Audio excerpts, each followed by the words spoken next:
Hey everybody, my name is TaoMan, and in this video I will show you how you can simply create a group text message on Discord in mobile. So let's start. The first thing you want to do is when you're on mobile in Discord, you just want to go on the left top corner to messages, and then you will see right to direct messages the button with plus. All you have to do is click on it, and when you have it, like invite friends to message, and you can invite like up to 9 friends.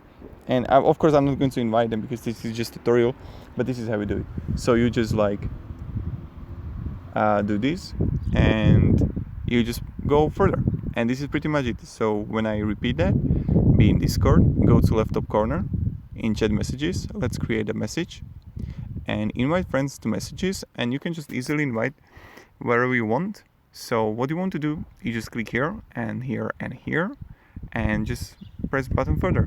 Thank you very much everybody for watching. If you have any questions guys, ask in down below in the comments. Have a great day and goodbye.